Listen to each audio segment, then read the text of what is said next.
Boa tarde, meus caríssimos amigos, caríssimas amigas da TV Cidade de Taubaté, iniciando mais um Literatudo nessa sexta-feira aqui em Taubaté, e hoje nós temos a honra de receber a nossa amiga, escritora Beatriz Helena Ramos Amaral.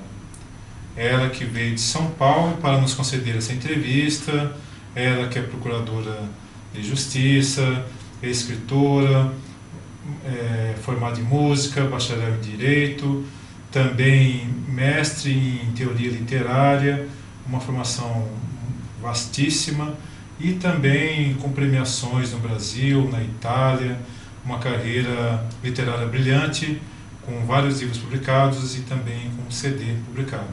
Boa tarde, Beatriz, é um prazer tê-la conosco aqui em nossa bancada. Boa tarde, Luiz, o prazer é meu, te agradeço. Beatriz, vamos começar então hoje focando a nossa entrevista na sua carreira literária.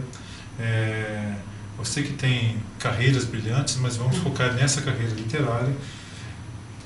Uma pergunta que costuma ser de praxe aos escritores: da onde nasceu a inspiração? Desde quando você foi tocada para a literatura em sua vida? Foi muito cedo, Luiz, eu me lembro perfeitamente. Foi entre os 5 e 6 anos que eu comecei a escrever. Porque eu me alfabetizei em minha casa, né? Fui para o colégio com 6 anos de idade e com 5 anos eu já tinha me alfabetizado em letras de imprensa, as chamadas letras de forma, né? Através do jornal. Meu avô lia o Estado de São Paulo e eu sentada no colo do meu avô fez um pouco às vezes de pai, de companheiro. Meu pai faleceu quando eu tinha 2 anos de idade, então a minha mãe trabalhava, tinha a carreira dela, e eu ficava muito ali no ócio, né, de criança com meu avô. Aí no colo dele, vendo as letras, ele falava uma manchete, uma coisa, não que ele quisesse me alfabetizar, ao contrário, ele estava ali quieto, mas dele falar com outras pessoas, eu ouvir, eu acabei descobrindo. Aí um dia eu falei, li uma manchete, O Estado de São Paulo, título do jornal, e li uma manchete. Ele disse, esta menina está lendo? Então quando eu fui para a escola, eu aprendi as letras manuscritas, né, até com dificuldade, eu tinha medo, a letra para mim era uma coisa sagrada, eu adorava as letras, então juntava 2, quando tinha que juntar 3, eu já ficava preocupada, será que eu fiz certo a haste e tal. Então foi nesse período que eu comecei a escrever, a manuscrever, né, já com 6 anos, que eu pedi que minha mãe comprasse um caderno a mais para mim, e eu comecei a escrever umas historinhas, mas era ainda aquela letra bem de criança, eu tinha 6 anos, são uns títulos assim, terríveis, né, e escrevi 3 historinhas em seguida, assim, dos 6 aos 8 anos, mas com poucas descrições, era como se fosse um diálogo. Certamente, eu, como era uma criança, eu tinha muita influência de teatro infantil, cinema, que minha mãe me levava, né, cinema infantil, provavelmente também gibi, eu lia muita história em quadrinhos, como todas as crianças liam na minha época e ainda leem, né? E também um pouco de TV, lógico, né? Desenho de TV. Então eram personagens que interagiam, eu ia escrevendo as barras dos diálogos, né? E aí eu pegava uns bichinhos lá de pelúcia e representava. Mas aquilo era uma tortura, porque eu fazia aquilo para todo mundo que chegava em casa. Aí minha mãe já chegava, um médico, um amigo, Beatriz vai encenar a pecinha. Então, era isso. Foi exatamente isso que eu me lembro como memória assim, mais antiga. Então, eu pensava em ser escritora e pensava em produzir prosa. Eu ainda nem sabia o que era poesia, e a poesia que eu ouvia era ainda uma poesia mais, como é que eu vou dizer, no máximo modernismo segunda geração, não é? Tal. Mas aí lá com uns 12, 13 anos, eu me apaixonei pela poesia mais vanguarda.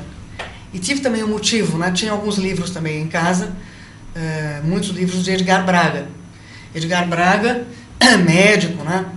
Na área de obstetrícia e ginecologia, autor de obra científica, com pós-graduação na Alemanha, dirigiu o Instituto de Puericultura, foi um obstetra célebre em São Paulo, mas ele também era poeta. E ele casou-se em segundas núpcias com uma tia do meu pai. Tá? Ele já era viúvo, essa tia do meu pai já era divorciada, eles se casaram. Então ele entrou para a família já mais velho, né? E fez inclusive o meu parto. Então havia muitos livros dele, e ele, acho que como alguns sabem, outros não, ele acabou, depois de publicar vários livros de poesia de uma feição assim, pós-simbolista, penumbrista, com uma cara meio pré-moderna, ele acabou aderindo ou se ligando ao movimento concretista, que era nascente, né, na época, no final dos anos 50, começo dos 60. E começou a, então, utilizar o espaço branco da Folha trabalhar de uma forma meio malarmaica, né?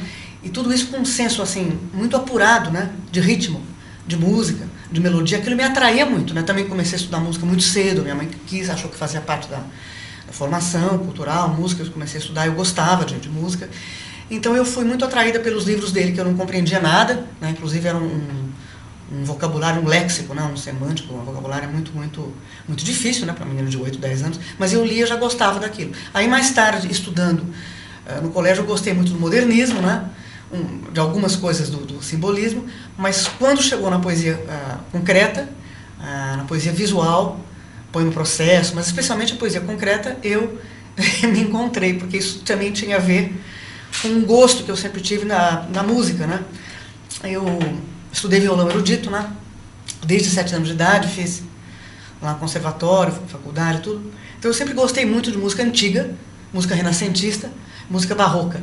Mas quando a transição do barroco para o classicismo, eu já não acho mais tanta... Eu admiro com o cérebro, com a razão, né? O que fez Mozart, maravilhoso, mas eu já não sinto uma afinidade assim tão grande quanto sinto com a música anterior, né? Dos séculos 12, 13, 14, 15, 16, no máximo 17. E aí eu volto a me apaixonar, vamos dizer assim, do impressionismo, né? Debussy, Ravel, tal, para frente, Jacques Ibert, tal. E aí eu sempre gostei muito de música serial, música aleatória, música dodecafônica, sem compreender teoricamente, porque estudei, fiz a faculdade de música, um curso de bacharelado, né? E então eu aprendi todos esses movimentos, mas nunca fui estudar composição para ser compositor, então é um aprendizado como qualquer outro músico que estuda o seu instrumento, né? Mas eu sempre gostei, sempre tive os ouvidos muito abertos, porque é novo, né? Oswald de Andrade sempre me encantou, né? A linguagem poética da Clarice Lispector, a inovação que trouxe o Guimarães Rosa, sempre gostei muito do novo. E meu poeta preferido era o João Cabral, de Melo Neto, que curiosamente sempre declarou que odiava a música. É interessantíssimo isso, porque eu sou música totalmente, minha poesia é toda musical, e ele é o meu poeta preferido, mas a poesia dele tem uma música própria, né? Uma musicalidade, né? Que é aquela secura, né? Coisa que também encontramos no Graciliano Ramos, né, que estilisticamente é maravilhoso, né? Então, eu não sabia exatamente se eu ia continuar escrevendo ou não, mas as minhas experiências então, de infância foram essas, de historinhas, personagens e tal. E aos 12, 13 anos, eu me lembro que eu tinha mudado de um colégio para o outro, estava ainda me ambientando, e um dia, assim, no recreio, eu fiz um poema, à toa, por acaso. E gostei, não digo que gostei do poema, nem me lembro mais dele, mas gostei do ato de fazê-lo, né? E aí levei para casa, fiquei depurando, eu nunca mais parei. Foi o primeiro poema? Foi o primeiro poema em 1973, eu tinha 12 anos, agora já me declarei aqui. Mas, então, e nunca mais parei. Mas só vim a publicar em 1981, né, 83, depois de muitos cadernos e muito rasgar e tal. Então foi assim que entrou a poesia, e foi assim que entrou a prosa, a literatura.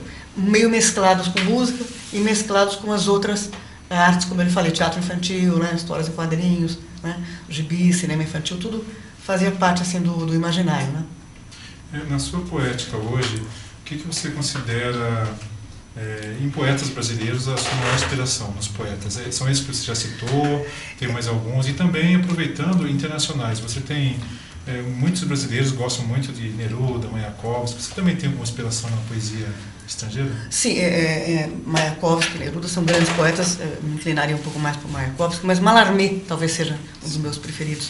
Rimbaud, poesia francesa, naquela época, eu não sei, a musicalidade, né, o jogo com as vogais, não sei, tem algo que me traz uma maior afinidade. Então, de poetas brasileiros, ou em língua portuguesa, né, Fernando Pessoa. Quando mais jovem, eu me encantava mais com o heterônimo Álvaro de Campos, acho que isso acontece com todos que são mais jovens, nós somos levados, né, pelo turismo. E hoje em dia, talvez Ricardo Reis, talvez, pela musicalidade, e o ortônimo mesmo, né, o próprio Fernando Pessoa. Né.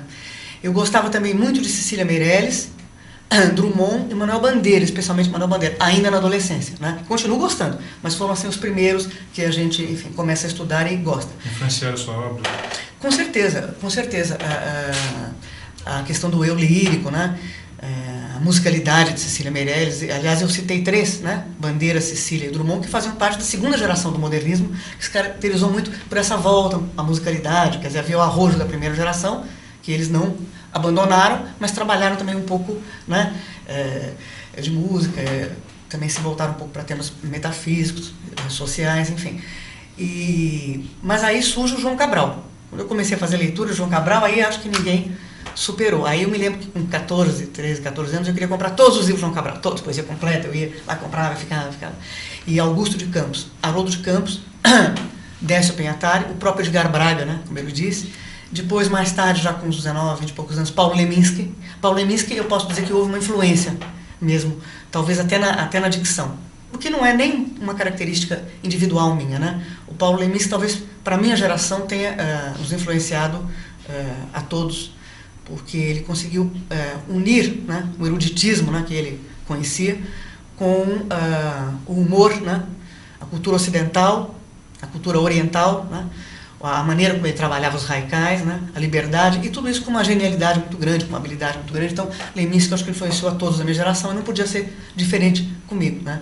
E hoje em dia eu considero Augusto de Campos o maior poeta vivo que nós temos, né, e sou muito influenciada também por obras de poesia visual. Eu também pratico, mas pouco. Eu ainda não publiquei, inclusive. Eu já expus exposições assim na Argentina, aqui no Brasil, exposições menores, coletivas no Rio Grande do Norte. Já expus em vários lugares, mas poucos trabalhos. Talvez até por ter tido a minha carreira sempre durante esses 31 anos no Ministério Público, não é?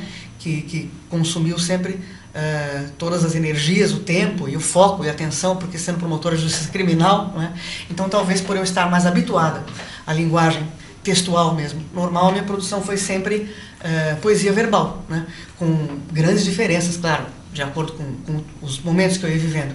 E a poesia visual, eu tenho uma produção quantitativamente bem menor, mas gosto muito e sou muito tocada por ela. E tenho certeza que ela me influencia também nos meus textos, que eu agora voltei. O meu primeiro livro foi um romance, mas eu era muito jovem, mas eu escrevi contos durante todo esse tempo e publiquei em revistas, assim, soltos, e agora vai sair no segundo semestre, possivelmente em agosto, o meu primeiro livro solo de contos.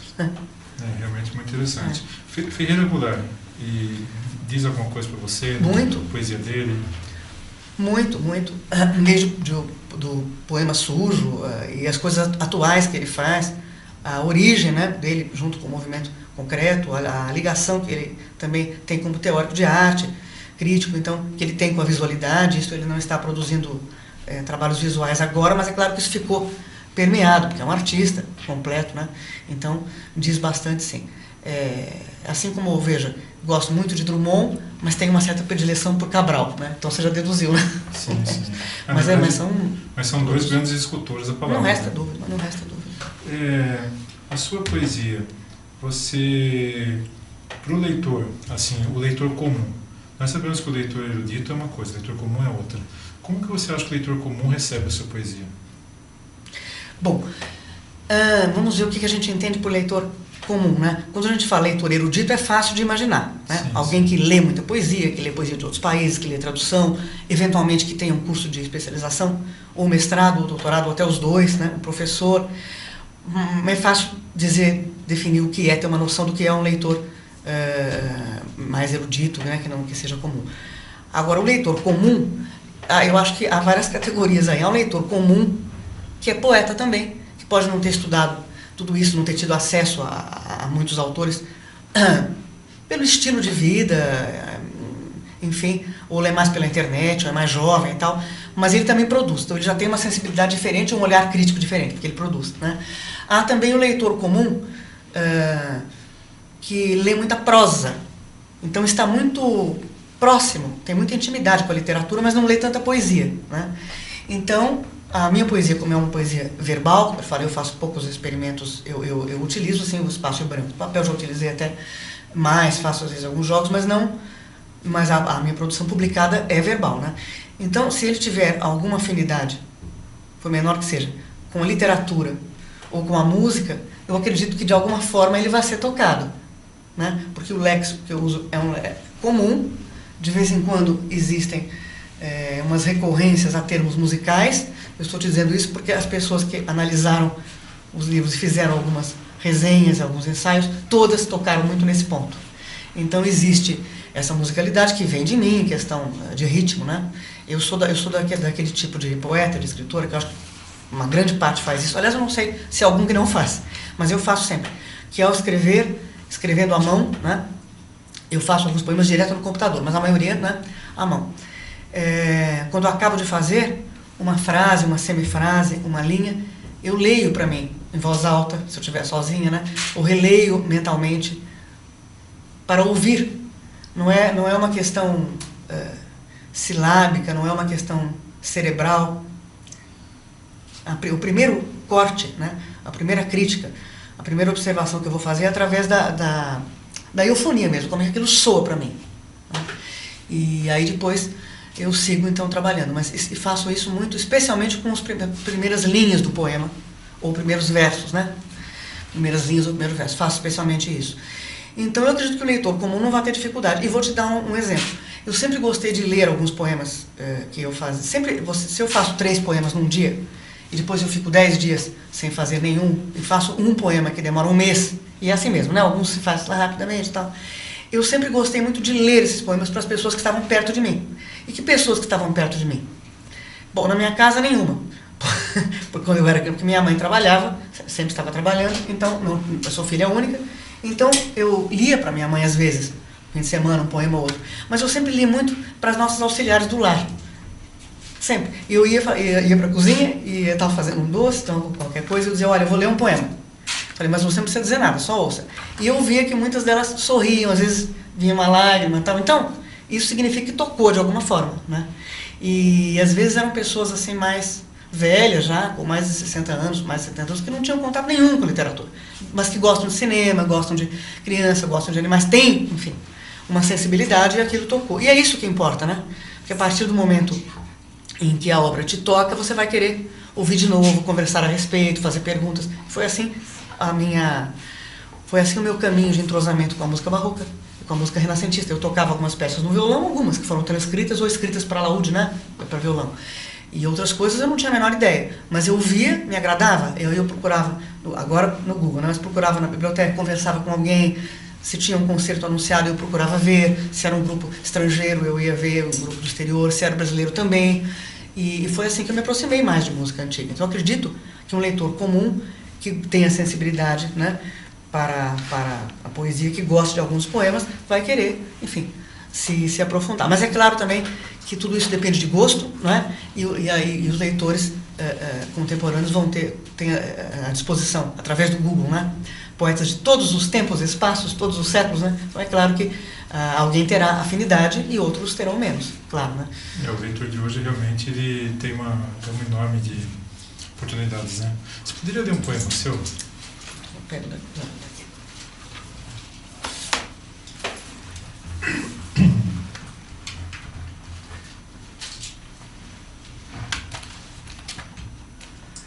Olha, eu tinha pensado em ler, que ele tem 3 blocos. É assim como se fossem blocos sólidos, como se fossem 3 tijolos. Sim. Então, ele é meio emendado. É um tríptico, né? Tríptico das texturas. 1. Escrever brasa em pedra, em vidro, limar o todo e retirar o lodo. Lava, fogo, fúria nos dedos, a esculpida imóvel paisagem, desmontar grafemas, quando acordar, luz lerá. Quem seja o centro, voz, trombeta, já escrita, em linhas lunares alinháveis, gomos, galhos, pespontos, recortes, lapsos de vulcão e revesúvio no papiro, lendo a teia fina que os enfeita, sem legenda que os defina. 2. Em indícios de linhas migrantes, latejam ínfimos perfis e fios que a insólita seda, latência no bicho, excita no frio exercício, tecido de um cio, grito sem timbre no feixe de atalhos, fonética noite na gruta, que a tinta transborde seus pingos, retina, limite dos pulsos, da testa, dos dedos, que hospedam o texto nas bordas e escutam os dados do jogo, mimética chance de um lance de algébricas margens. 3.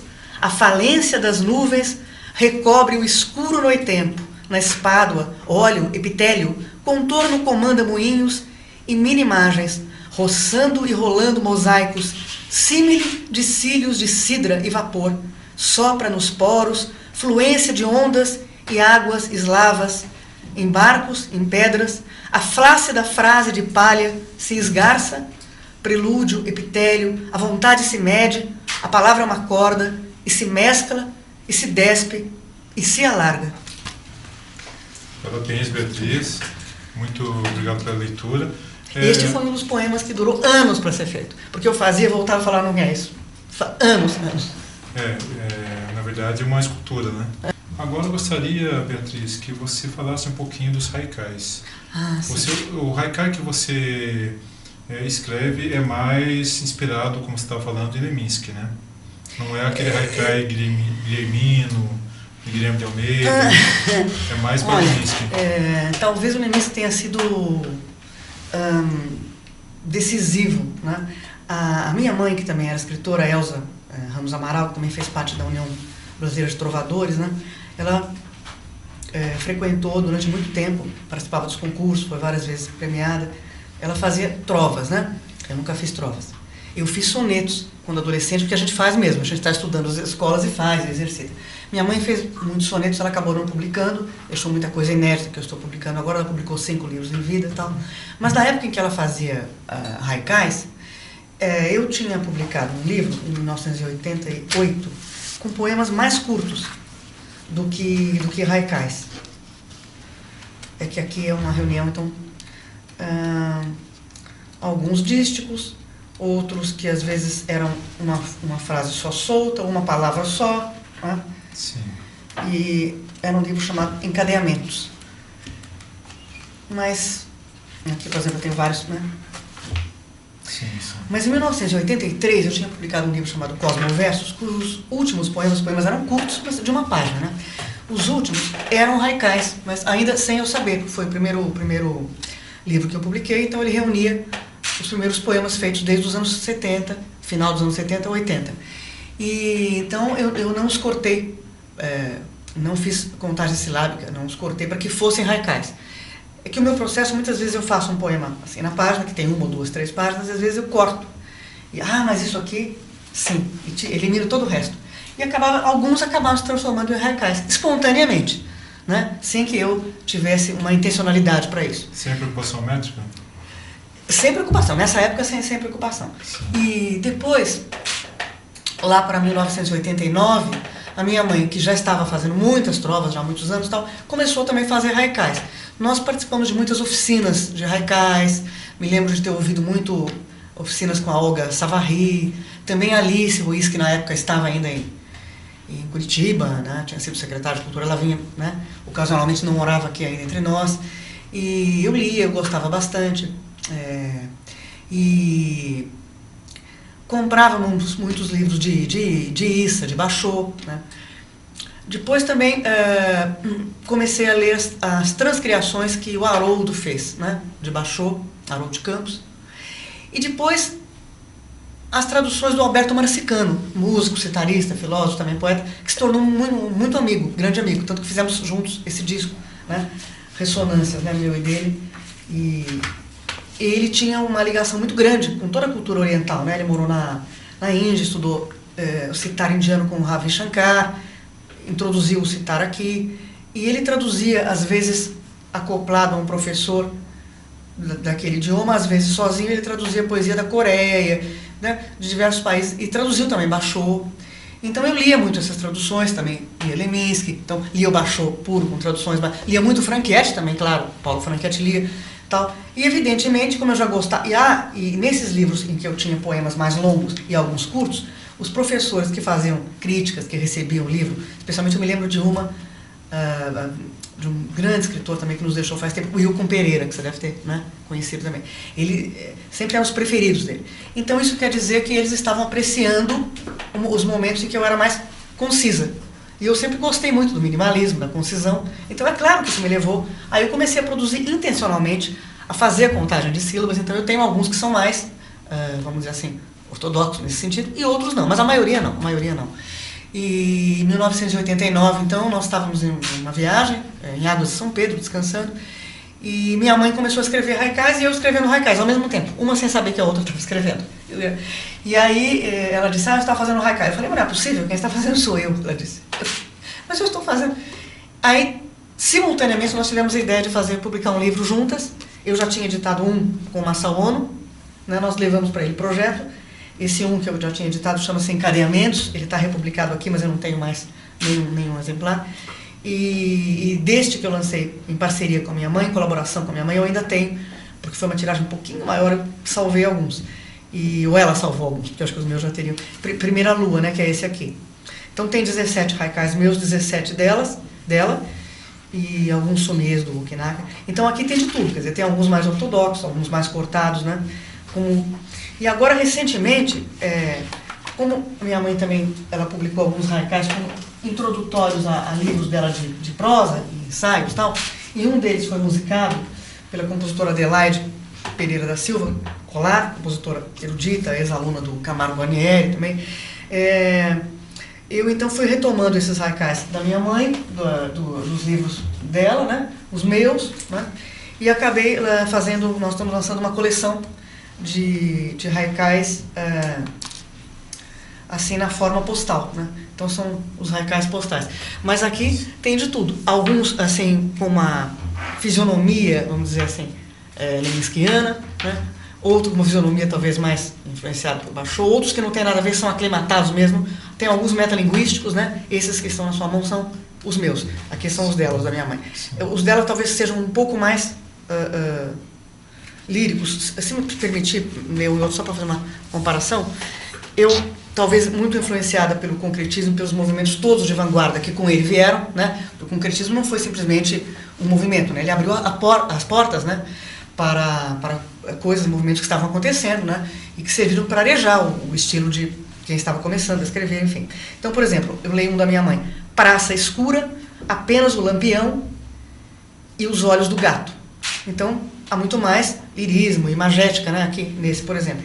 E agora você vê, tem um aqui meu, em que eu trabalho muito a questão de aliteração, que eu sempre gostei muito de trabalhar a literação e fazer um jogo com as consoantes, porque isso desenvolve uma musicalidade maior, né? Então, ele é simplesmente Via Láctea, solo de viola, voo de cotovia.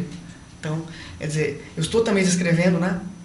Uma paisagem, mas o veio eu fiz com que o veio L predominasse. Não fiz propositadamente, quer dizer, foi saindo e depois é claro que a gente vai limando, né? Mas pelo que nos parece, você caminha por vários pontos diferentes do haikai. Sim, não resta dúvida. Até agora, recentemente,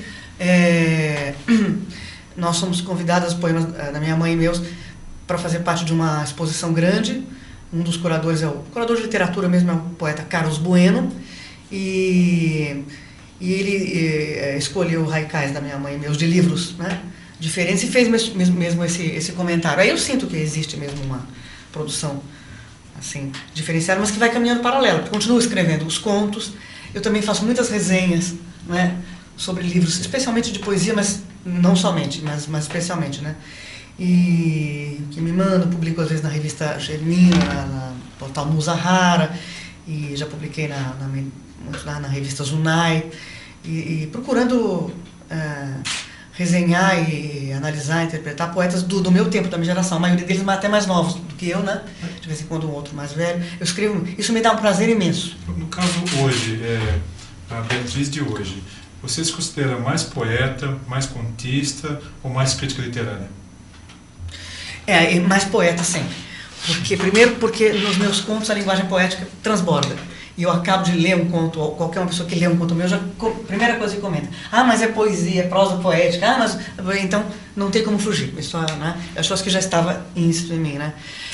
Então, crítica literária, eu acho um termo assim um pouco majestoso demais para mim, sem nenhuma falsa modéstia. Eu prefiro dizer que, claro que eu já escrevi ensaios, né? Fiz no meu curso na PUC, evidentemente, mas eu produzo também resenhas, né? Interpretações assim, vamos dizer, mais simples do livro que acabou de sair, tal. Faço às vezes algum ensaio, tal.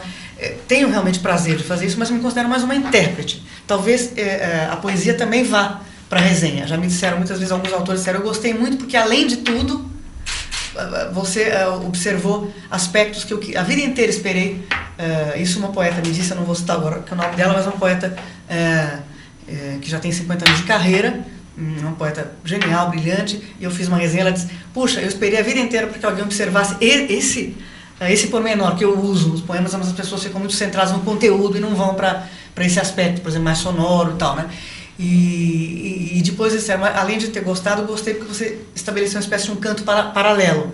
Você acabou deixando que a poesia entrasse em alguns pontos da resenha. Então, quer dizer que eu não consigo fugir disso. E segundo meus colegas de Ministério Público, que eu me aposentei muito recentemente, eu ainda não me sinto aposentada, viu, eu estou no Ministério Público, a aposentadoria faz 30 e poucos dias, né? Mas eles todos me dizem que eu sou uma promotora poeta, então não tem jeito, Então eu acredito que eu seja mais poeta em toda parte, em todo lugar, né? Agora, mais uma pergunta difícil para você. As faculdades que você fez, os cursos que você fez, você se sente mais na área de letras, porque você tem um mestrado na área de teoria literária, mais na área de música, que você é bacharel em violão, né? Ou mais na área jurídica, porque você é bacharel em direito? Não, aí é difícil. A área jurídica é o seguinte, foram 31 anos de profissão, né? De exercício diário. Isso também nos molda, né? De uma certa forma.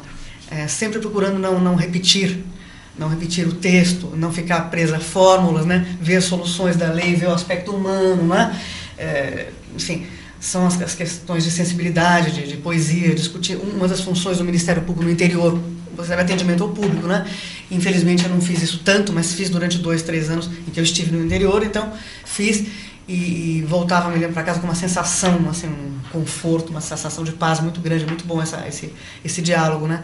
Então a poesia deve ter, a música, a sensibilidade deve ter ajudado aí também. Mas é muito difícil, eu não cursei mestrado nem doutorado em direito, ainda, pode ser que eu ainda venha cursar, mas talvez semiótica, eu gosto muito de semiótica, né?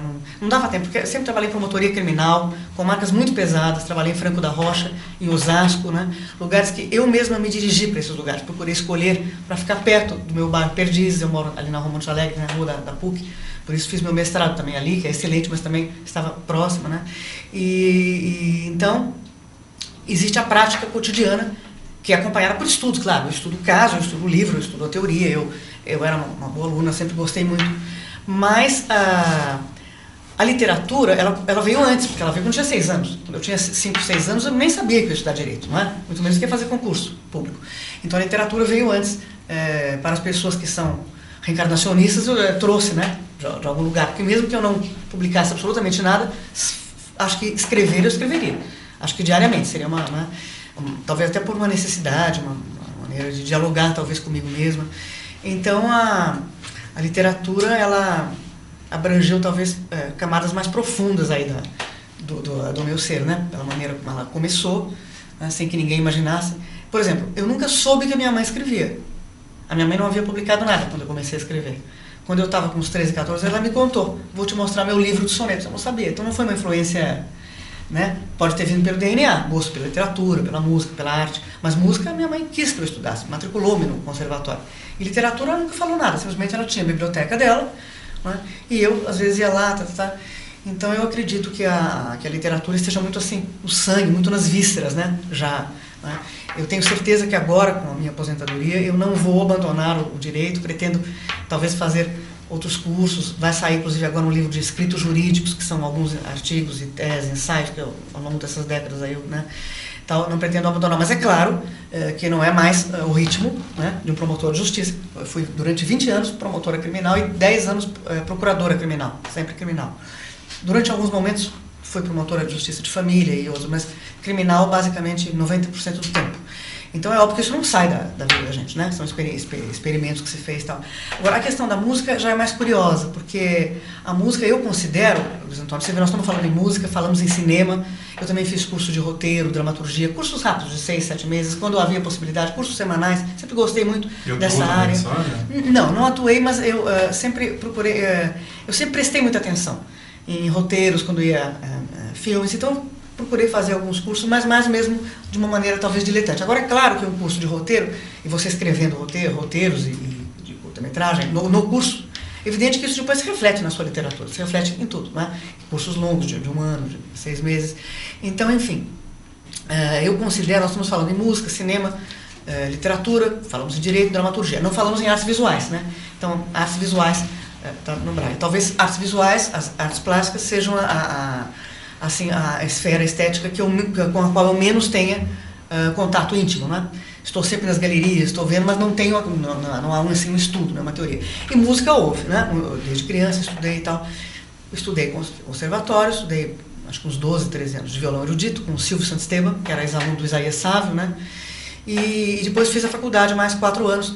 E tive muita sorte, porque na época que eu fiz a faculdade, lecionavam lá, na FASM, na Faculdade de Santa Marcelina, Conrado Silva, né, compositor uruguaio, com o Reuter, dava aula para os compositores, mas dava algumas aulas teóricas de estética, né, eu sempre ia ouvi-los, né.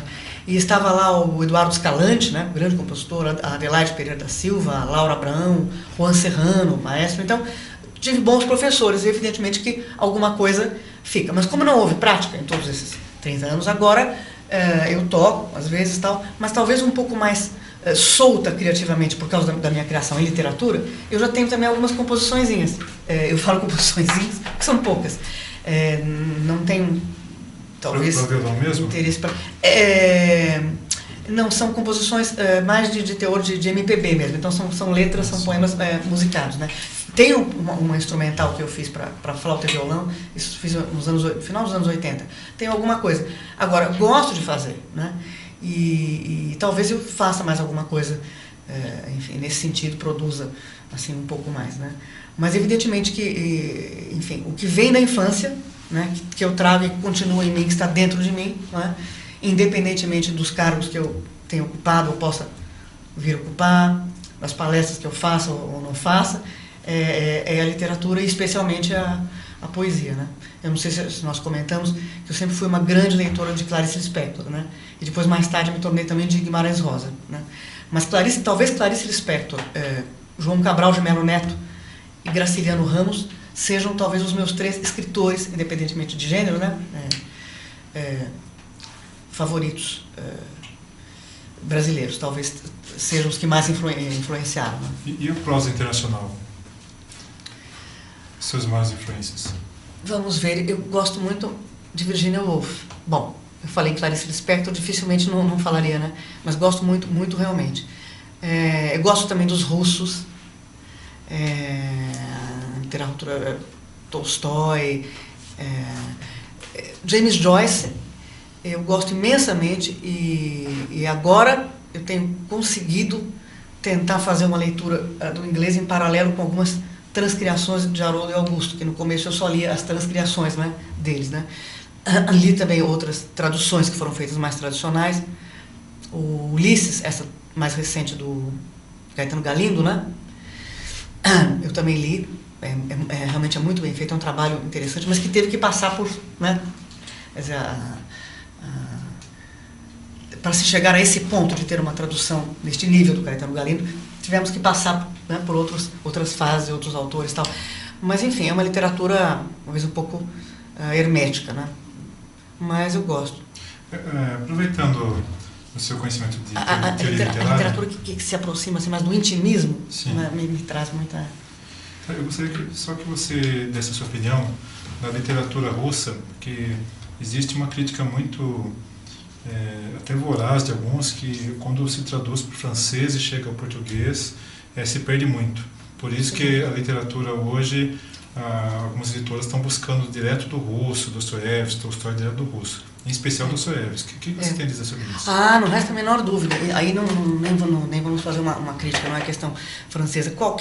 Isso muita gente aprende lendo a obra teórica do Haroldo de Campos, né? A teoria que ele faz, da teoria da transcriação dele, né? Qualquer obra que se traduza, inclusive a Bíblia, que ele mesmo fez a transcriação dele, né? Você traduz do hebraico, mas não direto do hebraico, né? Você pega a Bíblia em inglês, em francês, em italiano, em espanhol, né?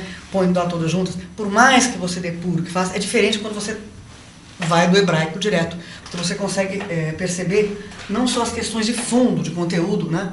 mas também as questões sonoras que fazem parte. A Bíblia é um texto extremamente poético, né? O maior que nós temos, né?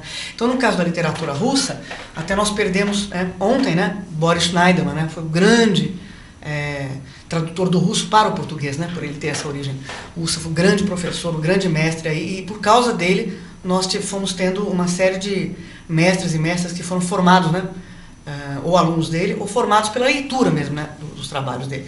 Então nós temos publicações da 34 Letras, feitas por diversos tradutores, ele inclusive, entre eles, que são de extrema qualidade. E eu, por sorte, também tive a felicidade de conhecer o Boris Schneiderman e ter algum contato, conversar um pouco com ele. E tive também a oportunidade de trabalhar junto com um escritor brasileiro, possivelmente você conheça, uma vez que participou também da diretoria da UBE, né, na regional. Então eu fui secretária-geral, 95 a 97, depois eu fui diretor um bom tempo, mas antes como isso que eu fui foi de 95 para cá, eu já tinha mais de 30 e tantos anos. Mas menininha lá atrás, com 19 anos, eu me filiei quando eu publiquei o primeiro livro, e eu ia assistir as palestras e tal. Então há muito tempo que eu tenho um contato com alguns escritores, alguns tornaram amigos, como Cláudio Willer, Fábio Lucas. Fábio Lucas foi até meu examinador da banca de mestrado, eu convidei. Alguns tornaram amigos, e outros, como o caso de Luiz Avelima, eu via menos, né? Mas depois também eu fiz alguns eventos na gestão do Rodolfo Konder, na Secretaria de Cultura. Rodolfo Konder se tornou também um grande amigo. Luiz Avelima lá estava, eu reencontrei o Luiz Avelima. Ele também tem traduções do russo direto, ele morou, né, na Rússia, ele estudou o idioma. Ele tem idioma, né? Ele tem o gente pobre, né? O gente humilde, né? Exatamente, mas ele tem mais coisas inéditas, né? Que ele tá, inéditas ele tem, a publicada é essa. Isso, exatamente. Inclusive, Nicodemo Sena, que mora em Taubaté, que publicou. A editora Letra Selvagem, que faz um trabalho maravilhoso, né? Exatamente. Inclusive, Já tivemos a oportunidade de entrevistá-lo aqui, entrevistá-lo em São Paulo. O Avelima realmente é fantástico em tudo que ele faz, né? Excelente, ele é muito perfeccionista, é um grande escritor, né? um grande intelectual, né? Realmente. Eu tive a possibilidade de ter esse convívio também na UBE, que foi muito bom, porque são contrapontos, né? O grupo dos professores, amigos e colegas da PUC, né? O grupo de promotores e procuradores, que muitos também praticam música, né? A minha ligação com poesia concreta, me via Edgar Braga, né? O grupo dos haicaístas, eu sempre tive muita amizade com a Anice Arruda, fizemos trabalhos juntas também, e também o grupo de escritores da UBE, a maioria deles prosadores, né? Mas também havia poetas ali com quem eu tive contato, como João Cortese, que também é editor, Teresa Cristina Roque da Mota, atualmente editora também, né, no Rio de Janeiro. Mas, enfim, a arte congrega, né? E essa multiplicidade de contatos só faz enriquecer, né, o nosso estilo, Mas eu tenho me voltado também nos últimos tempos para prosa. Você perguntou se seria mais contista ou poeta. Não, contista não, mais poeta, claro. Porque contos eu tenho uma quantidade bem menor. Mas agora eu vou tornar a publicá-los. Sempre gostei muito de criar personagens e tal. Mas a vida me levando para um outro caminho profissional, eu achei que prosa deveria ter um outro tipo de dedicação, né? Eu publiquei um romance, mas eu escrevi durante 3 meses fechada. E depois eu publiquei também um livro, acho que pouca gente sabe. Eu publiquei um livro que naquela época divulgou-se muito, mas também já faz 14 anos, sobre a Cássia Eller, a trajetória dela, estética e musical, né? Aqui eu não entro em biografia, né? Eu só cito, por exemplo, alguma transferência do pai dela de estado, né? O nascimento do filho, coisas básicas, enfim. Mas eu procurei analisar, porque eu considero que ela acaba sendo uma coautora, com uma intérprete muito rica que ela é, fazendo uma espécie de um mimetismo nas músicas, né? Então, eu fiz algumas análises de letras, né? Porque não são letras dela, mas ela não escolhia nada que não tivesse, inclusive ela escolhia pela letra. Eu achei até interessantíssimo isso. Puxa, porque eu enfim, sou poeta, que publico há tanto tempo, né? Que leio, estou na literatura. O que me faz gostar de uma música, ter vontade às vezes de tocá-la ou de ouvir mais, é a melodia. Mas a letra pode não existir letra. Pode existir uma letra medíocre, ou a repetição de uma só palavra é a melodia, né? E ela justamente, que era uma grande música, intérprete, a letra é a primeira coisa que é interessantíssima. Como nós falamos do Cabral, né? Eu gostava de ouvir música, mas era uma musicalidade.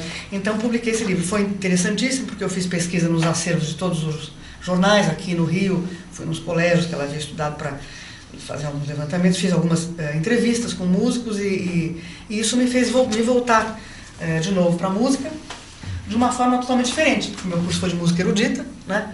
Quando eu fiz o CD com o Alberto Marcicano, ele então tocando os ragas indianos, no sitar indiano, né? Ele como um professor de sitar, que ele se tornou, introduziu no Brasil e tal, e os poemas já eram uma outra coisa, né? Aqui, já foi uma pesquisa que me trouxe para a MPB, que eu gosto muito, né? Sou, por exemplo, apaixonado por bossa nova, né?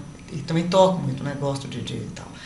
E então a bossa nova, a música renascentista, a música antiga, a música barroca, a música impressionista e a contemporânea são as que mais me abarcam. Eu sou capaz de ouvir o dia inteiro, trabalhando ou não, né? Aliás, se for sem trabalhar, melhor ainda, né? Mais agradável, né? Porque é uma audição plena, né? Como procuradora, você fez tudo isso, imagina agora aposentada, né? Não, mas agora estou mais velhinha, né? Eu fazia, mas era assim, fazia nas férias, tirar um pedacinho de licença para preparar um lançamento, né? Fazer um poema no fim de semana, outro à noite, ir ali devagarinho, né? Mas era mais jovem, né? Jovem a gente aguenta, vamos ver. Dá para escrever muitos livros e lançar muitos CDs. Beatriz Amaral, muito obrigado pela entrevista. Esperamos que tenhamos outras oportunidades para pegar esses temas e ir adiante com outras entrevistas. E parabéns pela essa carreira brilhante, as carreiras brilhantes, em especial hoje nós falamos sobre carreira de escritora. E vamos, se você assim quiser, marcar outra entrevista para ser mais específico nesses temas. Com certeza, aí nós podemos, numa outra ocasião, falar sobre o Edgar Braga, Sim. sobre quem também eu lancei esse ensaio, né? Eu agradeço muito e te parabenizo pelo programa e pela sua produção e pela sua constante atuação em prol da cultura, né? Da literatura, porque isso é muito importante e é muito raro, né? Que alguém se dedique assim de maneira, vamos dizer, constante e durante tantos anos. Você merece aí sempre aplausos aqui de todos. Eu que agradeço e vamos marcar, então hoje ainda teremos mais, nos próximos meses, Beatriz Amaral com certeza aqui no nosso Literatura.